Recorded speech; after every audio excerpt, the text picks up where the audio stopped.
Ok. Olá, bom dia, boa tarde ou boa noite a você que está novamente nos assistindo. Continuando a aula de Direito Tributário, eu só vou fazer uma pequena recapitulação. Nos últimos 2 blocos, nós passamos pela responsabilidade tributária, finalizei responsabilidade tributária por transferência, que é um tema, de certa forma, complexo, e que tem uma série de minúcias e detalhes, razão pela qual eu oriento você que está nos assistindo a ler os dispositivos correspondentes do CTN, está lá nos artigos 130 e seguintes. Tá? Depois entramos em lançamento. Lançamento é atividade administrativa e privativa por meio da qual a administração pública constitui o crédito tributário, sem o qual não pode ser realizada a cobrança, a exigência quanto ao pagamento do tributo. Nós vimos que o direito tributário não surgiu, não foi criado com base na teoria geral do direito, no que diz respeito ao seu crédito, de modo que o crédito tributário surge em momento diferente daquele inerente à obrigação tributária. Perfeito. Abordamos o conceito do artigo 142 do CTN, certo? E mencionei a questão do autolançamento. O autolançamento é a possibilidade, de se entender que o próprio contribuinte se auto-lançou, ou quando presta uma declaração à Fazenda, tratando-se de tributo sujeito a lançamento por homologação, ou tratando-se de depósito judicial. Expliquei as razões na aula anterior, a ninguém é dado o direito de contradizer os seus próprios atos, e mencionei que a posição dominante, na realidade praticamente unânime, de que a autoridade judiciária não constitui crédito tributário. Então, quer dizer, em uma determinada ação judicial, se houver vitória do particular ou do fisco, do fisco, sem lançamento nem autolançamento, o fisco não poderá exigir, não poderá executar a decisão por ausência de crédito. Então, por isso que em alguns casos surge o denominado lançamento apenas para fins de prevenção de decadência. Beleza? Muito bem. Então vamos lá, vamos continuar. Antes de abordar as modalidades de lançamento, que foi o ponto que nós paramos, eu vou falar algo bem simples. Bem simples. Coloque aí, legislação aplicável ao lançamento. Legislação aplicável ao lançamento. Primeira coisa, no caso de sanções, aplica-se a legislação mais favorável ao infrator entre a data do fato e o lançamento. Então, no caso de sanções, aplica-se a legislação mais favorável ao infrator entre a data do fato e o lançamento. Aí já prosseguindo a ideia, no caso de tributos, aplica-se a legislação que estava em vigor na época em que ocorreu o fato gerador, ainda que posteriormente tenha sido modificada ou revogada. Então, vou repetir, no caso de tributos, aplica-se a legislação que estava em vigor no momento em que ocorreu o fato gerador, ainda que a legislação seja posteriormente modificada ou revogada. Certo? Muito bem. Então, se cair na prova, você já sabe que no segundo caso, que é tratando-se de tributo, aplica-se a lei do tempo em que ocorreu o fato gerador. Perfeito? Este é um princípio, Se você quiser saber, chama-se tempus. Princípio, é um princípio geral do direito, Tempus regit actum. O tempo rege o ato. Tempus regit actum. Se você colocar isso na peça, ou em uma questão dissertativa, é claro que vai diferenciá-lo ou diferenciá-la dos demais candidatos e, além disso, surpreende o examinador. Quer dizer, ele percebe que você domina o assunto. Então, no que diz respeito ao tributo, vale a lei que estava em vigor no tempo em que ocorreu. No que diz respeito a novos poderes de investigação, então, último tópico aí. No que diz respeito a novos poderes de investigação, eles podem ser utilizados imediatamente. Então, se surgir eventualmente uma lei estabelecendo que a administração pública tem novos poderes para verificar ocorrência do fato, determinar a matéria tributável, quantificar tributo, etc., esses poderes são aplicados imediatamente. Agora sim, passa a régua, modalidades de lançamento. Então, modalidades de lançamento.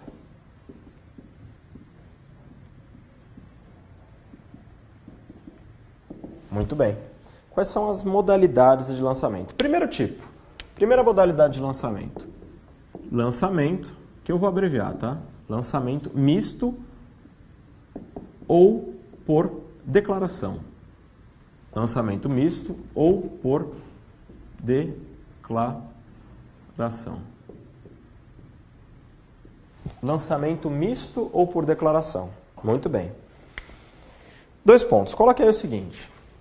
É aquele que é realizado pela administração pública com base em informações de fato prestadas pelo sujeito passivo ou por terceiros. Então, vou repetir.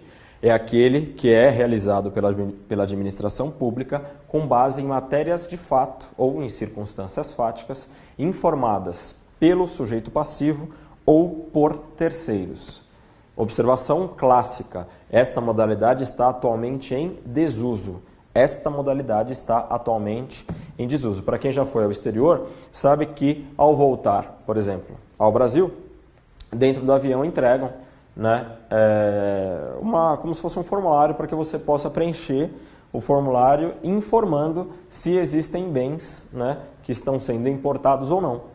Então, quer dizer, é o próprio sujeito passivo que transmite a informação acerca das coisas que vem trazendo, né? E a maioria das pessoas que vai para os Estados Unidos, principalmente, e volta com uma série de itens que adquiriu lá, declara que os itens são de objeto pessoal, né? São itens de objeto pessoal que você já possuía antes de viajar aos Estados Unidos. E é claro que lá as pessoas são orientadas a usar computador, etc., para ter algum tempo de uso. Enfim, eu só estou dando um exemplo, né? Na prática é isso que acontece, mas estou apenas mencionando um exemplo em que o próprio sujeito passivo presta informações à administração pública para que a administração pública, com base nessas informações, possa, conforme o caso, tributar. Perfeito? Então, no lançamento misto ou por declaração é relativamente simples, né? A declaração é prestada pelo próprio sujeito passivo ou por terceiros. O lançamento, de certa forma, que mais gera questões é o denominado lançamento por homologação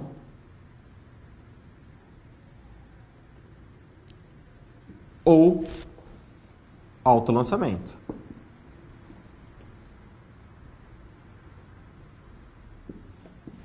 Muito bem. Então, segunda modalidade, lançamento por homologação ou autolançamento. Muito bem.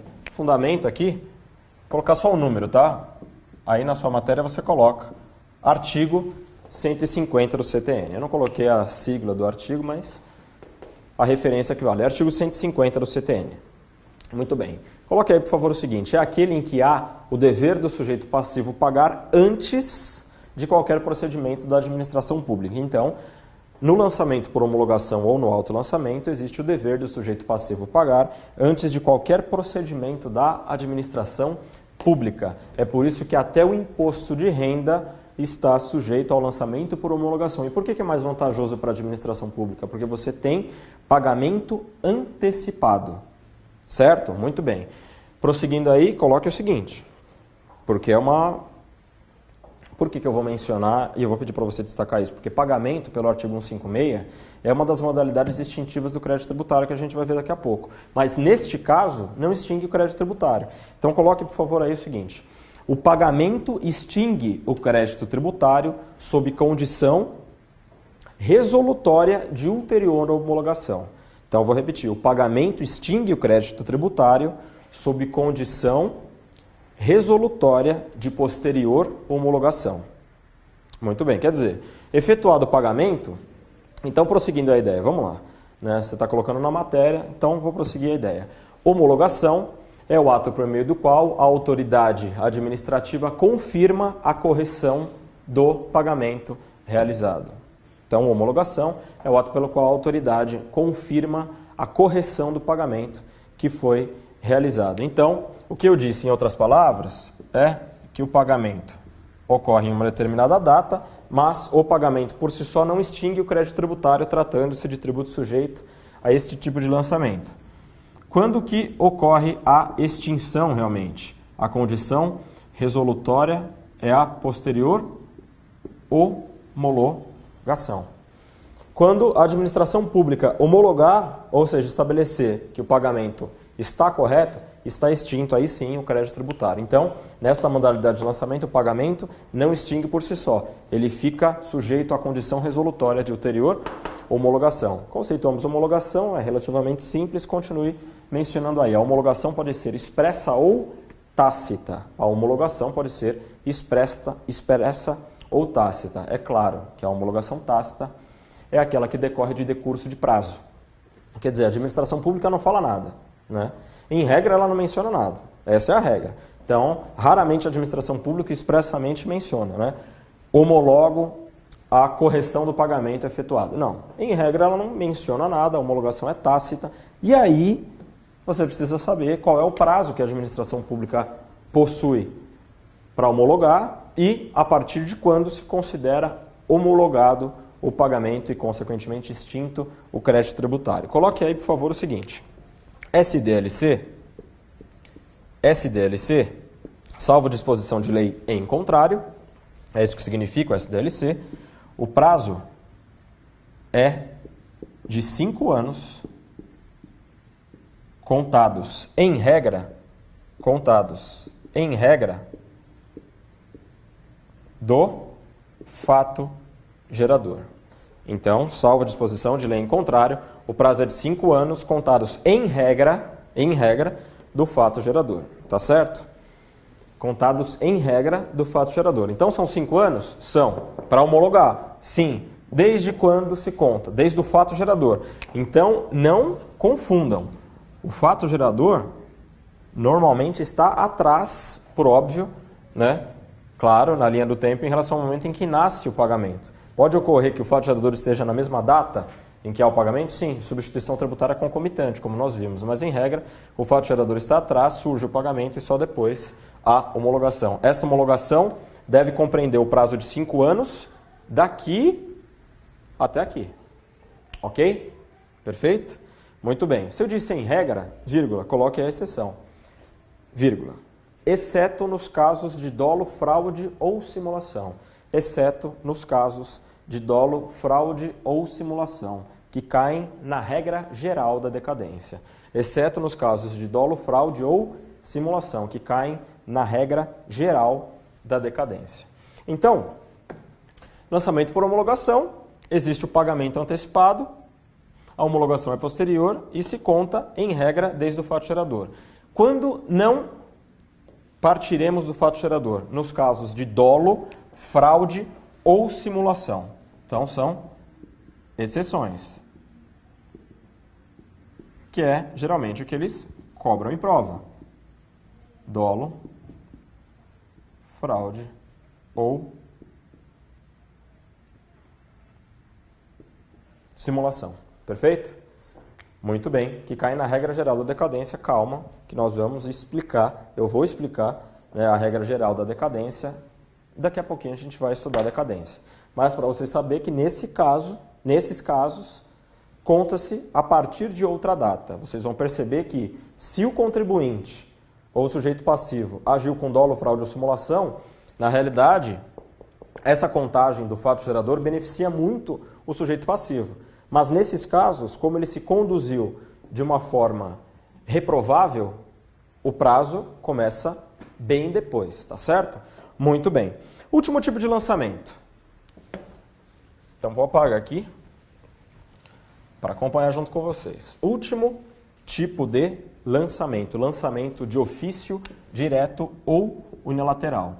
Lançamento de ofício, vírgula, direto ou unilateral. São sinônimos. Lançamento de ofício, direto ou unilateral. Artigo 149 do CTN. O lançamento pode ser de ofício, direto ou unilateral. São sinônimos, é a mesma coisa. O que é o lançamento direto? O que é o lançamento direto? É aquele que é realizado pela autoridade administrativa independentemente da participação de terceiros, como o próprio nome indica. Então, é aquele realizado pela autoridade administrativa independentemente da participação de terceiros. Muito bem. Existem várias hipóteses previstas no artigo 149 do CTN, mas elas podem ser resumidas a 3 grandes gêneros, a 3 grandes hipóteses. Então, coloque aí o seguinte: as hipóteses previstas no artigo 149 do CTN podem ser resumidas a 3. Então, quais são as 3 hipóteses? Primeira, por expressa determinação legal. Por expressa determinação legal, ou seja, quando a lei exigir, né? Quando a lei exigir que seja de ofício, é de ofício. Eu já vou mencionar aqui o exemplo, IPTU. Exemplo, IPTU. A lei estabelece que o IPTU deve ser lançado de ofício. Então, quando a pessoa recebe o carnê de IPTU em sua casa, aquilo é o lançamento. É a forma por meio da qual se consubstancia, né, o crédito tributário, se consolida o crédito tributário, se forma por meio, no caso de IPTU, do recebimento do carnê em casa. Então, vamos lá. Então, por expressa determinação legal. B, para constituir sanções punitivas. Para constituir sanções punitivas. Que eu já mencionei o que são. Eu mencionei lá no anterior, sanções punitivas. E terceiro caso, como forma suplementar das demais modalidades. Então, como forma suplementar das outras modalidades. Então, aqui eu abreviei, tá? Então, o lançamento de ofício direto ou unilateral ocorre por expressa determinação legal, exemplo IPTU, para constituir sanções punitivas ou como forma suplementar das demais modalidades. Quer dizer, se eventualmente, aí que entra a questão já envolvendo elaboração de peça, não só resposta às perguntas. Você vai ter que identificar o tipo de lançamento para poder argumentar na peça. Então, quer dizer, se eventualmente a administração pública realizar um lançamento misto ou por declaração, ou se a administração pública verificar que o pagamento antecipado no lançamento por homologação não foi feito corretamente e for apurada a diferença, tanto aqui na segunda modalidade quanto na primeira, a administração pública verifica diferença. Diferença de tributo a pagar. Tributo foi pago, geralmente, né, como dizem, tributo pago a menor. Né? Eu não gosto dessa expressão, mas ela é muito usada. Tributo pago a menor. Né? Quer dizer, pagou menos tributo que devia. Tributo foi pago a menor. O lançamento é por homologação. A fazenda, no prazo para homologação, obviamente que não vai homologar. Como que ela formaliza a cobrança da diferença apurada? Desta diferença apurada. O lançamento para cobrar a diferença é por homologação? Não. Aí não. Aí o lançamento é de ofício. Por quê? É forma suplementar das outras modalidades. Então, surgiu o pagamento do imposto de renda antecipado, ele está sujeito à homologação posterior. Foi homologado? Perfeito, nós estamos somente no lançamento por homologação. Não foi homologado e há diferenças a serem cobradas, saímos desta modalidade de lançamento e no que diz respeito à diferença, ela é cobrada diretamente, ou seja, de ofício. Apurou fraude, verificou fraude, viu diferença, tem que cobrar algum outro valor, multa ou tributo, o lançamento sempre será por ofício. O lançamento da diferença é sempre de ofício. Tomem cuidado, porque tem muita gente, muitos alunos que se confundem quando cai questão do tipo. Perfeito? Então, vimos as 3 modalidades de lançamento. São relativamente simples, não tem tantas complexidades assim, mas tem que se tomar cuidado no que diz respeito ao lançamento de ofício, porque a terceira forma de surgir é como uma modalidade suplementar das outras, ok? Beleza, agora vamos estudar, né, coisas que interessam ao contribuinte e a vocês, advogados e advogadas, né, que representarão os interesses dessas pessoas. Vamos estudar as denominadas e tão famosas hipóteses de suspensão da exigibilidade do crédito tributário. Hipóteses de suspensão da exigibilidade do crédito tributário. Então, hipóteses de suspensão da exigibilidade do crédito tributário. Então, vamos lá. Vencido o prazo para pagar, em caso de inadimplência, o crédito torna-se exigível, é claro, e a autoridade deverá, obviamente, utilizar todos os meios coercitivos de cobrança. No entanto, existem algumas hipóteses que impedem, na realidade, suspendem a exigibilidade do crédito e, consequentemente, impossibilitam essa cobrança. São as denominadas hipóteses de suspensão. Então, primeira observação, antes de entrar nas hipóteses propriamente ditas. A suspensão da exigibilidade do crédito tributário não dispensa cumprimento de obrigação acessória. A suspensão da exigibilidade do crédito tributário não dispensa cumprimento de obrigação acessória. Então, quer dizer, um determinado contribuinte conseguiu liminar para não pagar imposto de renda, exemplo, né? Apesar da liminar, ele continua obrigado a prestar declarações e informações ao fisco até 30 de abril de cada ano. Perfeito? Então, vamos lá. Suspende a exigibilidade do crédito tributário. É uma sigla, né? Nós estudamos por meio de na realidade, método mnemônico. Modere Copa. Nós estudamos pelo Modere Copa. Coloque aí exatamente desta forma na vertical e agora método indutivo, né? Modere Copa, método indutivo faz com que o cérebro tenha facilidade para se lembrar de todas as hipóteses. Primeira hipótese, moratória. Segunda hipótese, depósito do montante integral. Eu vou colocar aqui já. E em dinheiro, tá? Depósito do montante integral. Esse em dinheiro é o complemento. Recursos ou reclamações no PAF. O que é recursos e reclamações no PAF? Na sua matéria vai ficar assim: recursos e reclamações nos termos do que regulamenta a legislação inerente ao procedimento administrativo fiscal. Então, recursos e reclamações nos termos do que regulamenta a legislação inerente ao procedimento administrativo fiscal. Resumindo, recursos e reclamações administrativas para procedimento fiscal, tá certo? Beleza. Concessão de liminar. De liminar em MS. Isso aqui é a literalidade do CTN, tá? Pela literalidade do CTN, concessão de liminar em mandado de segurança. Certo? Aqui eu já vou mencionar. Não, tudo bem. Já vou mencionar. Coloque aqui também o seguinte.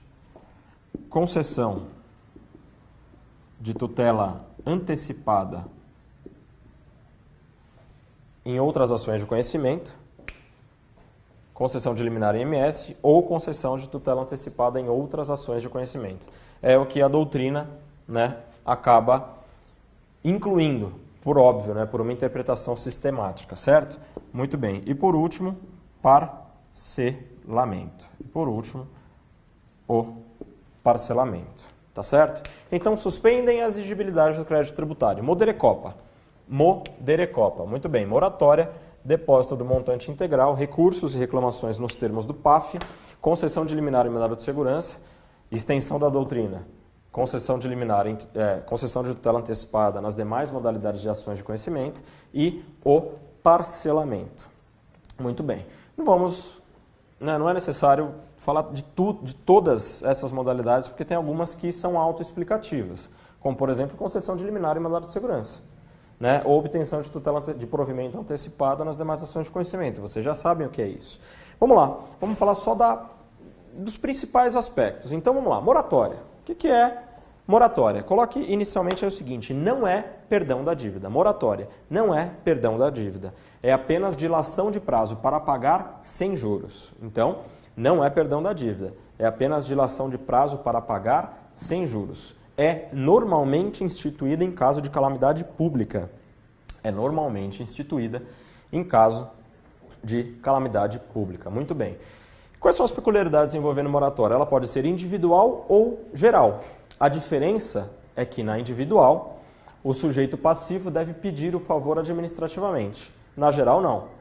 Além disso, a moratória não gera direito adquirido. Além disso, a moratória não gera direito adquirido.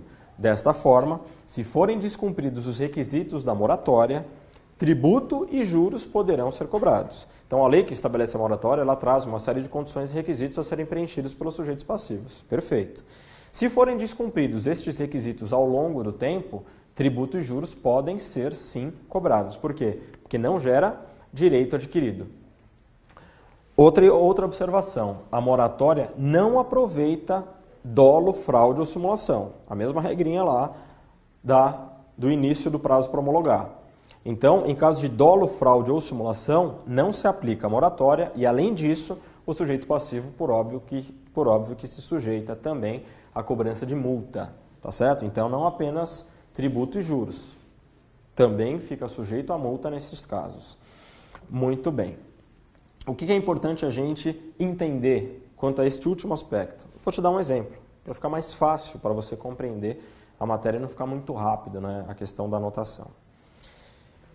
Vamos supor que por causa de um tsunami, em Santos foi concedida a moratória no ano de 2012, em uma determinada data. Então, vamos supor que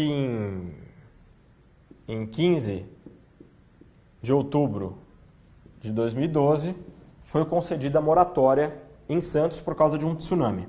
Tá certo? Muito bem. Porém, no dia 14/10/2012, um sujeito foi autuado por fraudar notas fiscais. Então, no dia anterior, uma pessoa foi autuada por fraudar notas fiscais. Apesar da instituição da moratória no dia seguinte, esta pessoa caiu na exceção. E a exceção abrange dolo, fraude ou simulação. Abrange fraude, ele não pode aproveitar a moratória. Então, neste caso, mesmo sem poder ir ao banco, após o dia 15, tributo e juros continuam fluindo contra esta pessoa que cometeu a fraude, sem prejuízo da multa. Então, quer dizer, mesmo sem poder ir ao banco, tributo e juros continuam fluindo sim. E última observação acerca da moratória, exceto nesta hipótese aqui, né, de aplicação de multa, a moratória é a única hipótese de suspensão da exigibilidade do crédito tributário, na qual não há, ao mesmo tempo, suspensão da prescrição tributária. Então, a moratória é a única que não suspende também a prescrição tributária. Eu já vou mencionar a lógica da suspensão da prescrição. Na realidade, a moratória é uma benesse, né? É uma benesse que o poder público pode conferir ou não. Por que é óbvio que em todas as hipóteses de suspensão da exigibilidade do crédito também está suspensa a prescrição, o prazo prescricional? Ora, se ocorrer qualquer um destes casos, o crédito tributário não pode ser exigido. Se está suspensa a exigibilidade, por óbvio que o prazo para exigir também está suspenso. Quer dizer, se eu não posso exigir, não pode fluir o prazo contra a administração pública para exigir. Perfeito? Então, quer dizer, é uma dedução lógica, mas que, na prática, pode confundir e muitas pessoas. A lógica da coincidência da suspensão da prescrição com todas essas hipóteses faz total sentido. Perfeito? Muito bem. Qual é a diferença da moratória para o parcelamento? Muita gente se confunde, mas não é o caso de confusão. Parcelamento. Então, vou falar de parcelamento. 2 pontos. Coloque aí, por favor, o seguinte. Diferencia-se da moratória porque tributo, juros e multa podem ser cobrados. Então, diferencia-se da moratória porque tributo, juros e multa podem ser cobrados. O parcelamento é uma espécie de refinanciamento da dívida tributária. Perfeito? Ele é uma espécie de refinanciamento da dívida tributária. Porém, aplicam-se-lhe, né? Melhor dizendo, né? Para não ser tão formal. Porém, aplica-se subsidiariamente ao parcelamento as regras da moratória. Aplica-se subsidiariamente ao parcelamento, naquilo que não for incompatível, as regras da moratória. Perfeito? Muito bem. Vamos lá. Abordar um pouquinho do depósito do montante integral, que configura autolançamento. O parcelamento é relativamente simples. Eu vou mencionar aqui a questão do depósito. O depósito ele pode ser realizado tanto em âmbito judicial quanto em âmbito administrativo.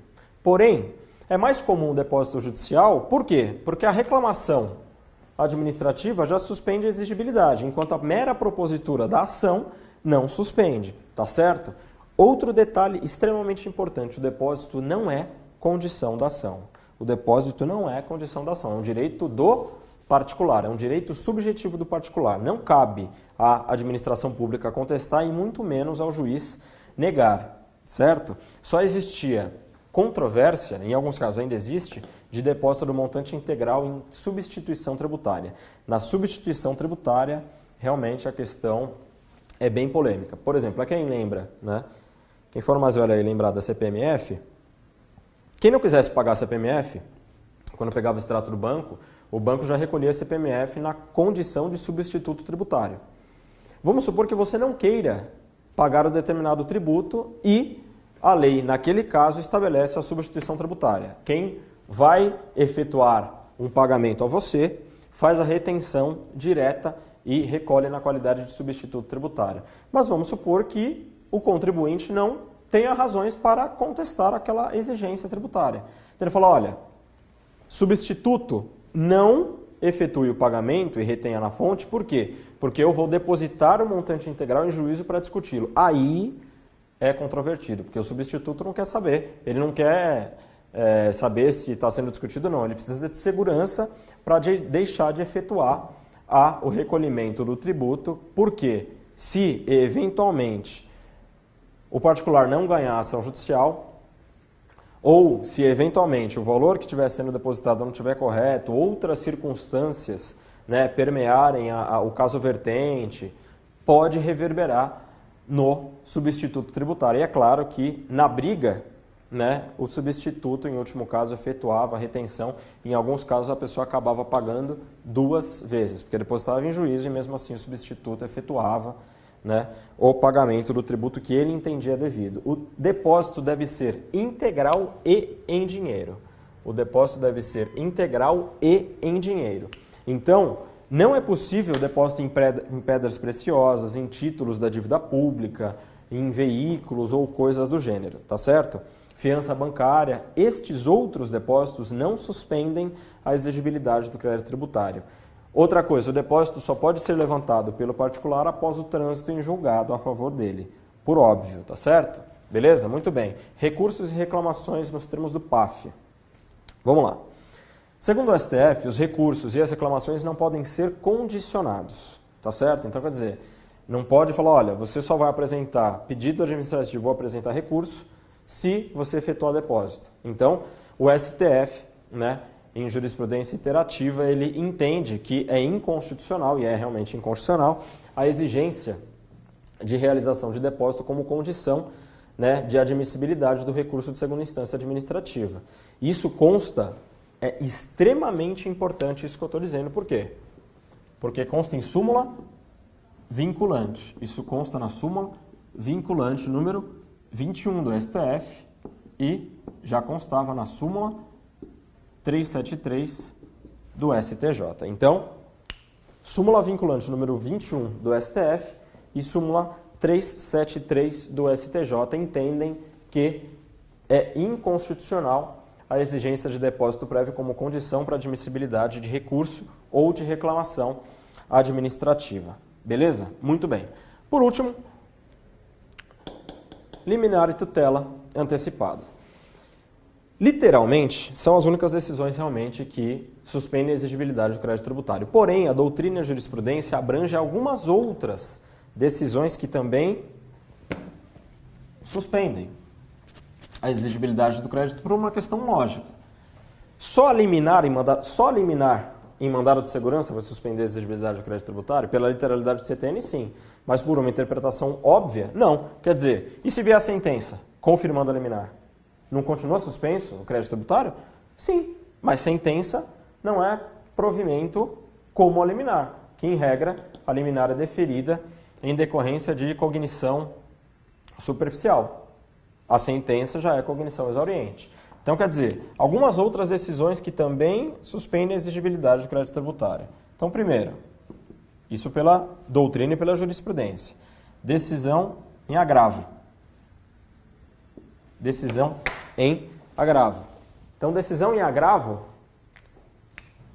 de instrumento, né, se subir o agravo para o tribunal, é claro que suspende a exigibilidade. Então, quer dizer, o particular ingressa com a ação, pede a liminar, o juiz indefere. Subiu o agravo de instrumento, o tribunal confere, reforma a decisão interlocutória de primeira instância e atribui, né, liminarmente, confere o direito à parte, ocorrerá a suspensão da exigibilidade do crédito tributário. Como eu mencionei, decisões de primeira e segunda instâncias no MS, certo? Então, quer dizer, a lógica não é apenas a sentença, como eu mencionei aqui. A sentença liminar, não. Ela pode confirmar liminar. Pode ser interposto recurso e subir no tribunal. No tribunal é confirmada ou, eventualmente, é reformada a decisão de primeira instância. Está suspensa a exigibilidade? É claro que está suspensa a exigibilidade. Tutela antecipada em ação de conhecimento. Aplica-se o mesmo raciocínio? Sim, aplica-se o mesmo raciocínio. Então, terceira hipótese, decisões de segundo grau nas outras ações de conhecimento.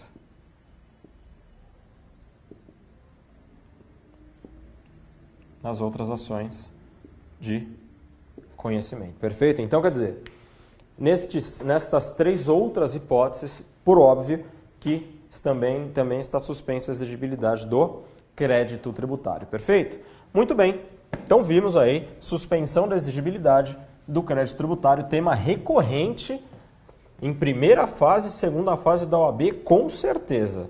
Dominar modalidades de lançamento e hipóteses de suspensão da exigibilidade do crédito é a vida do advogado que milita na área tributária, porque é isso que vai impedir, né, que o seu cliente sofra atos de constrição patrimonial no que diz respeito à cobrança de tributo. Então vamos lá. Prosseguindo. Vimos aí lançamento, modalidade de lançamento, suspensão da exigibilidade do crédito tributário com todas as espécies. Extinção do crédito tributário. Extinção do CT, do crédito tributário. Artigo 156 do CTN. Artigo 156 do CTN. Escreva inicialmente aí o seguinte, são 12 hipóteses previstas em 11 incisos do artigo 156 do CTN. Então, são 12 hipóteses previstas em 11 incisos do artigo 156 do CTN. Vamos lá. Como que em regra os alunos memorizam, né? Como que eles sabem como diferenciar as hipóteses de suspensão, de extinção e de exclusão do crédito tributário? Vários me dizem o seguinte, eu sei que suspensão é moderecopa, exclusão é anistia e isenção. Então, o que não for nenhuma nem outra, extingue o crédito tributário. É relativamente simples a forma de estudar? É relativamente simples, certo? Perfeito. Só que, conforme o caso, pode te gerar dúvida. Então, eu particularmente montei, quando eu estudava para concurso, uma fórmula para lembrar de todas as hipóteses de extinção do crédito tributário. E eu montei a seguinte fórmula, PCCC, DDD, TR, PH. PCCC, DDD, TR, PH. Dessas letras, PCCC, DDD, TR, PH, eu estabeleci que duas delas jogam num determinado time. O resto joga em outro time. Então, essas duas jogam num time A. Lembra do um contra a rapa? Um contra a rapa para os marmanjos de plantão, né? Para quem foi moleque, sabe que o um contra a rapa, né, chuta a bola para o alto. Um contra a rapa, um contra todo mundo. Aqui são dois contra todos. Então, nestas duas hipóteses aqui, o final destas palavras não termina com o sufixo ão. O resto termina com o sufixo ão. Então, muito bem. Primeiro caso, que nós já vimos, pagamento. E segundo caso, decadência. Então, primeiro caso, pagamento. E segundo caso, decadência. Pagamento e decadência estão em outro departamento, certo?